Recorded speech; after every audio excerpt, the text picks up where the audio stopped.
नमस्कार दोस्तों, आपका स्वागत है टेक्नोटन में। और आज की स्टूडियो में मैं करने वाला हूँ Realme X2 के लेटेस्ट Realme 2.0 F11 का review. So let's go.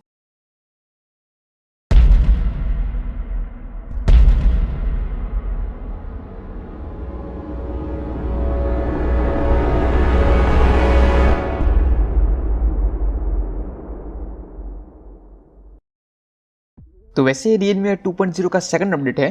First version जिन लोगों ने अर्ली एक्सेस के फर्स्ट बैच के वक्त अप्लाई किया था उनको दिया गया था, जो कि F08 था। और ये वाला जो वर्जन है वो F11 है।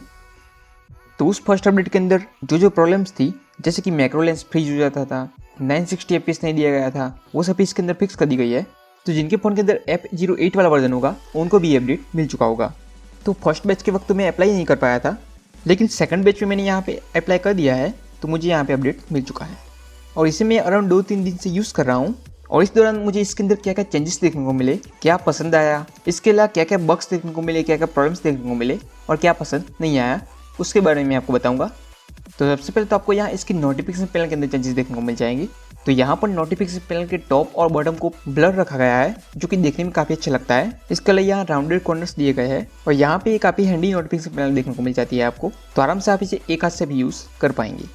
इसके अलावा अब यहाँ ऐप ड्रॉअर की बात करते हैं। तो ऐप ड्रॉअर आपको यहाँ जैसा Realme 1.0 के अंदर देखने को मिलता था वैसे देखने को मिलता है, लेकिन यहाँ पर मुझे एक प्रॉब्लम देखने को मिल रही है।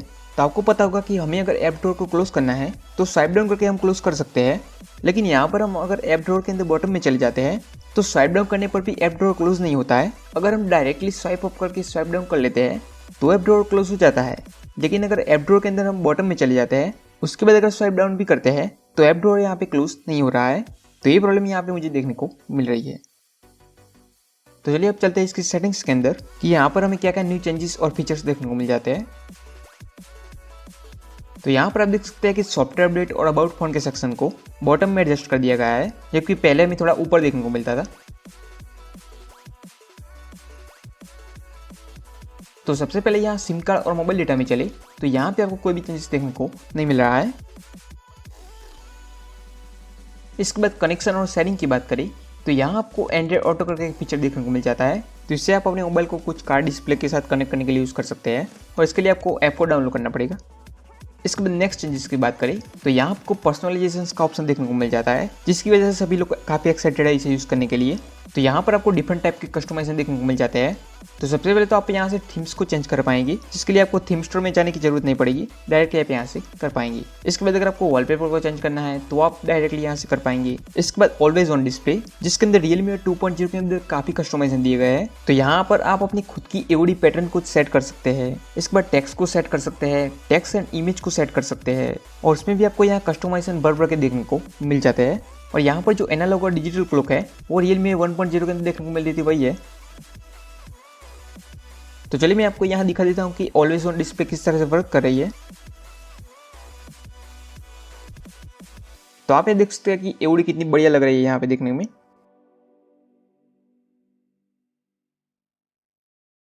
इसके अलावा आपको इसके अंदर 3 मोड्स देखने को मिल जाएंगे।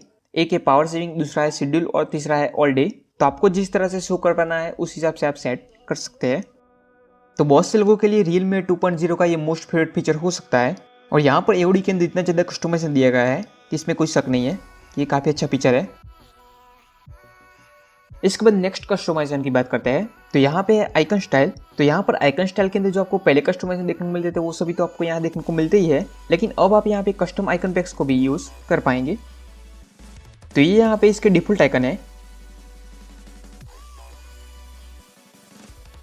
और ये यहाँ पे मैं जो कस्टम आइकन पैक यूज़ कर रहा हूँ वो है। इसके बाद नेक्स्ट ऐप लेआउट के अंदर भी आप यहाँ से चेंजेस कर पाएंगे।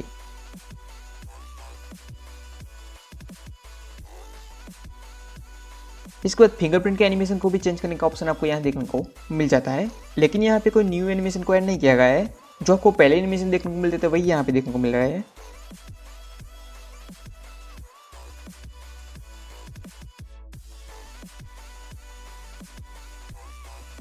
इसके बाद नेक्स्ट आपको कलर को चेंज करने का ऑप्शन यहाँ देखने को मिल जाता है। तो आप इसमें जो भी कलर यूज़ करना चाहे वो सिलेक्ट कर सकते हैं, जिससे आपके नोटिफिकेशन के आइकन्स, सेटिंग्स के आइकन वगैरह का कलर चेंज हो जाएगा। तो ये भी यहाँ पे एक काफ़ी अच्छा फीचर देखने को मिल रहा है।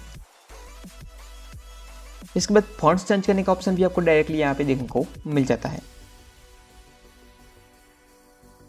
इसके बाद अगर आपको नोटिफिकेशन पैनल के आइकन के शेप को चेंज करना है तो भी आप यहाँ से कर पाएंगे।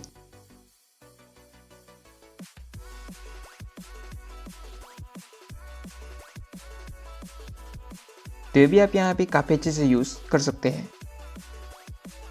इसके बाद लास्ट में आपको एज लाइटिंग का ऑप्शन यहाँ देखने को मिल जाता है, जो कि आपको पहले भी देखने को मिल जाता था, लेकिन यहाँ पर इसे थोड़ा हाईलाइट किया गया है।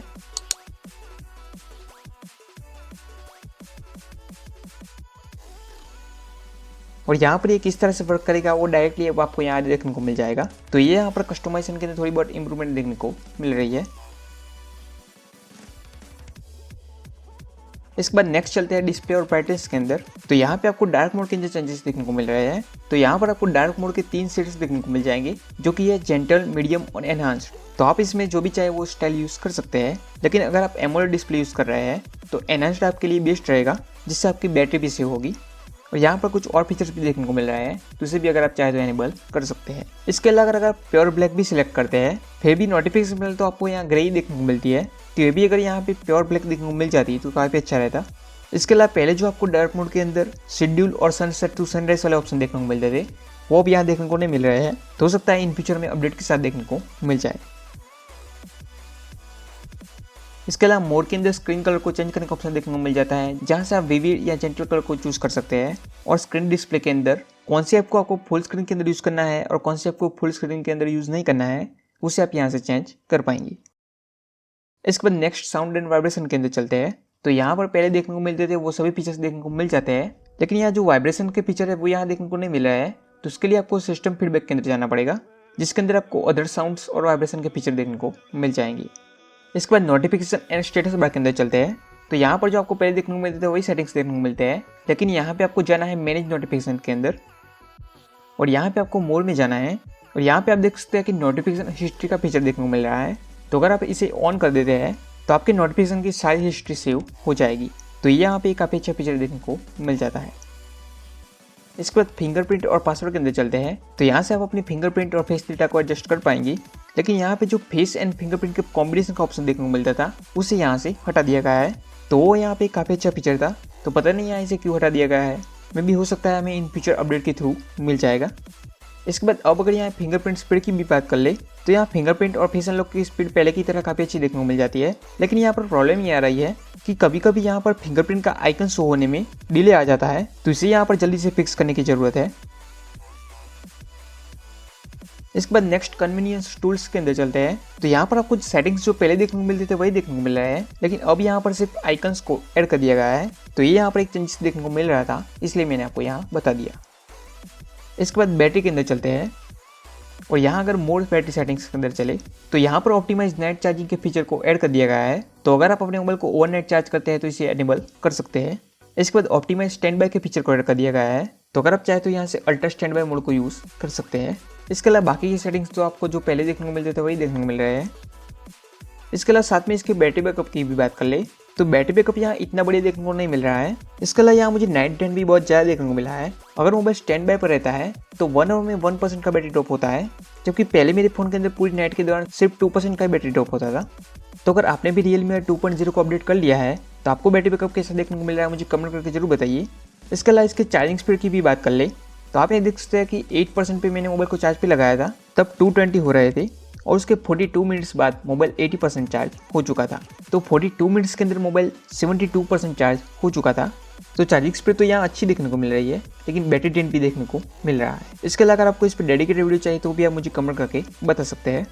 इसके अलावा यहाँ चार्जिंग के वक्त डेसिमल भी शो नहीं कर रहे हैं। तो यहाँ स्टार्टिंग में तो शो कर रहे हैं, लेकिन थोड़ी देर बाद शो नहीं होते हैं। तो हो सकता है इन फ्यूचर में अपडेट के थ्रू देखने को मिल जाएंगे।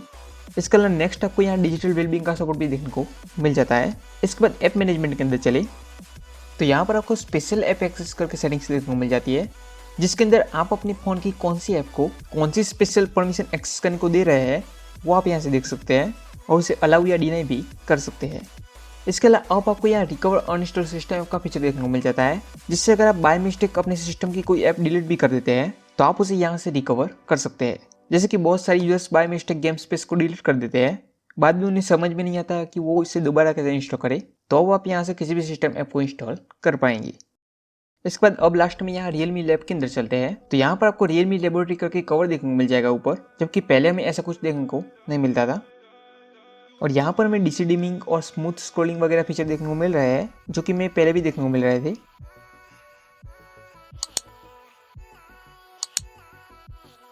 लेकिन यहाँ पर जो स्लीप कैप्सूल का फीचर देखने को मिलता है वो हमें पहले देखने को नहीं मिलता था, जिसे अगर आप चाहे तो नाइट के वक्त यूज़ कर सकते हैं।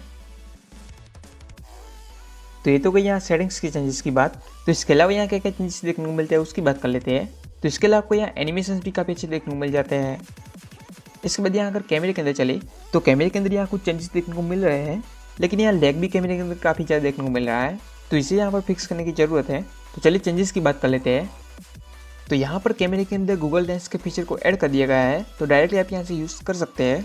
इसके अलावा AI का बटन आपको अब यहाँ डायरेक्टली ऊपर देखने को मिल जाता है, जो कि हमें पहले सेटिंग्स में जाके ऑन या ऑफ करना पड़ता था। इसके अलावा अब आपको यहाँ पर सेटिंग्स के अंदर न्यू ग्रिड लाइन्स देखने को मिल जाती है। तो यहाँ पर नॉर्मल ग्रिड लाइन के अलावा अभी डायगोनल ग्रिड लाइन देखने को मिल रही है। इसके बाद next gold spiral grid line देखने को मिल रही है। इसके बाद नेक्स्ट फ्रंट कैमरे के अंदर आपको नाइट मोड के अंदर भी अब ब्यूटिफिकेशन का ऑप्शन देखने को मिल जाता है। इसके अलावा यहाँ स्क्रीन फ्लैश के अंदर इंप्रूवमेंट की गई है। तो पहले स्क्रीन फ्लैश के वक्त पूरी स्क्रीन फ्लैश होती थी, लेकिन अब आपको यहाँ बीच में फेस के लिए सर्कल भी देखने को मिल रहा है, और यहाँ पर स्क्रीन लाइट के कलर को भी चेंज किया गया है। तो यहाँ पर Gcam की तरह रखने की कोशिश की गई है। इसके अलावा स्वाइप डाउन करने पर आपको अदर फीचर्स भी देखने को मिल जाते हैं। तो ये थे तो यहाँ कैमरे के चेंजेस। इसके बाद नेक्स्ट चेंजेस की बात करें तो अब आपको यहाँ फ्लोटिंग विंडो का ऑप्शन देखने को मिल जाता है, तो उसे भी आप यहाँ पे यूज़ कर पाएंगे। तो यहाँ से आप डायरेक्टली अपने रिसेंट ऐप को फ्लोटिंग विंडो या मिनी विंडो जिसमें भी कन्वर्ट करना चाहते हैं उसमें कन्वर्ट कर सकते हैं। और फ्लोटिंग विंडो में कन्वर्ट करने के बाद बड़ी आसानी से आप इसे मूव भी कर सकते हैं। इसके बाद स्मार्ट स्लाइड बार में आपको कुछ न्यू चेंजेस देखने को मिल जाते हैं। तो यहाँ पर आप देख सकते हैं कि स्क्रीन ट्रांसलेट का आपको न्यू ऑप्शन देखने को मिल जाता है, जिसके बाद आपकी स्क्रीन पर जो भी टेक्स्ट होगा वो डायरेक्टली यहाँ से ट्रांसलेट हो जाएगा। इसके बाद नेक्स्ट यहाँ पे कैप्शन कंबाइन का ऑप्शन देखने को मिल जाता है। इसके बाद नेक्स्ट यहाँ पे पॉकेट मोड का ऑप्शन देखने को मिल जाता है, जिसे अगर आप यूज़ करते हैं तो किसी भी वीडियो को आप ऑडियो की तरह प्ले कर पाएंगे। तो इससे आपकी फ़ोन की स्क्रीन ऑफ हो जाएगी, लेकिन आपकी मोबाइल की स्क्रीन पर जो भी वीडियो प्ले हो रहा होगा वो स्क्रीन ऑफ हो जाने के बाद भी आपको सुनाई देगा। इसके अलावा नेक्स्ट अगर आप कोई भी न्यू वॉलपेपर चेंज करना चाहते हैं तो उसके नीचे आपको ये वाला ऑप्शन देखने को मिलेगा, जिस पे अगर आप क्लिक करते हैं तो उसी वॉलपेपर की आपको डिफरेंट टेक्सचर देखने को मिल जाएगी। लेकिन अगर आप किसी भी वॉलपेपर को सिलेक्ट करें पैटर्न्स आपको यही देखने को मिलेगी, लेकिन कलर्स में आपको थोड़ा बहुत डिफरेंट देखने को मिल जाएगा। इसके अलावा आप यहाँ देख सकते हैं कि फाइल मैनेजर के अंदर आपको किसी भी फाइल को कॉपी या पेस्ट करके टाइम डिफरेंट एनिमेशन देखने को मिल रहा है। तो पहले हमें सर्कुलर एनिमेशन देखने को मिलता था, लेकिन अब हमें यहाँ पे लाइन देखने को मिल रही है। इसके अलावा ये एंड्रॉइड 11 पे बेस है, तो इसके अंदर भी आप डेटा फाइल को एक्सेस नहीं कर पाएंगे, तो इस बात का आपको ध्यान रखना है।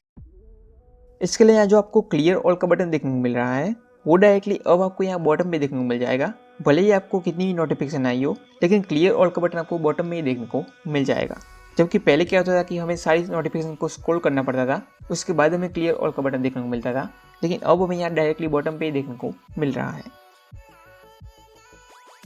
इसके अलावा यहाँ अगर गेम स्पेस की बात करें तो इसके अंदर आपको गेम स्पेस का 4.1 वाला वर्जन देखने को मिल जाता है, जिसके अंदर आपको थोड़े बहुत न्यू फीचर्स देखने को मिल जाते हैं।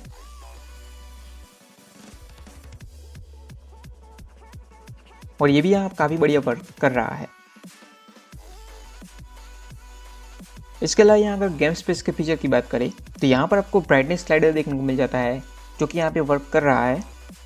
इसके अलावा आप इसके अंदर से मैसेजेस व्हाट्सएप की फ्लोटिंग विंडो को भी यूज़ कर सकते हैं, लेकिन अदर ऐप्स की फ्लोटिंग विंडो को एक्सेस करने का ऑप्शन अभी भी देखने को नहीं मिल रहा है, जैसा कि हमें MIUI के अंदर देखने को मिलता है।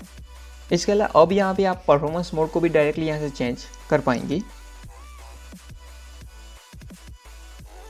इसके अलावा यहाँ ऑटो प्ले का फीचर भी देखने को मिल रहा है, जो कि हमें पहले भी देखने को मिलता था। इसके अलावा यहाँ गेम फोकस मोड को भी ऐड किया गया है, तो इसे भी अगर आप चाहें तो यहाँ से यूज़ कर सकते हैं। इसके अलावा गेमिंग परफॉर्मेंस वगैरह में कोई प्रॉब्लम नहीं आ रही है, लेकिन हाँ यहाँ पर थोड़ा बहुत हीटिंग देखने को मिल रहा है। इसके अलावा यहाँ ग्राफिक्स सेटिंग्स जो आपको पहले देखने को मिलते थे वही देखने को मिलते हैं, जो कि है स्मूथ प्लस अल्ट्रा और HD प्लस हाई। इससे ज़्यादा आप बाय डिफॉल्ट नहीं कर सकते हैं। इसके अलावा आप यहाँ पे इसका एंथुसियास्ट स्कोर भी देख सकते हैं। तो एंथुसियास्ट स्कोर तो यहाँ काफ़ी अच्छा देखने को मिल रहा है। इसके अलावा कुछ और प्रॉब्लम्स की बात करें तो यहाँ पर इसका रैम मैनेजमेंट बिल्कुल अच्छा देखने को नहीं मिल रहा है। तो यहाँ इसका रैम मैनेजमेंट Realme 1.0 से भी ज़्यादा वो देखने को मिल रहा है। तो रैम मैनेजमेंट को यहाँ इंप्रूव करने की बहुत ज़्यादा ज़रूरत है। इसके अलावा मुझे यहाँ क्रैशेस भी देखने को मिल रहे हैं। तो यहाँ अगर मैं ओवरऑल बात करूँ तो काफ़ी अच्छी UI देखने को मिल रही है, काफ़ी अच्छे फीचर्स भी देखने को मिल रहे हैं, लेकिन यहाँ पर ऑप्टिमाइजेशन का इश्यू है। बाकी UI तो काफ़ी अच्छी देखने को मिल रही है। इसके अलावा यहाँ जो क्रैशेस और लैग वगैरह का इश्यू देखने को मिल रहा है वो रैम मैनेजमेंट की इश्यू की वजह से हो सकता है। तो यहाँ पर इसे ऑप्टिमाइजेशन की बहुत ज़्यादा ज़रूरत है। वैसे भी ये अर्ली एक्सेस है तो आपको बग्स तो देखने को मिलने ही वाले हैं, लेकिन जब स्टेबल रोल आउट होगी तब अगर ऑप्टिमाइजेशन काफ़ी अच्छे से होगा तो Realme 2.0 यूज़ करने में काफ़ी अच्छी है।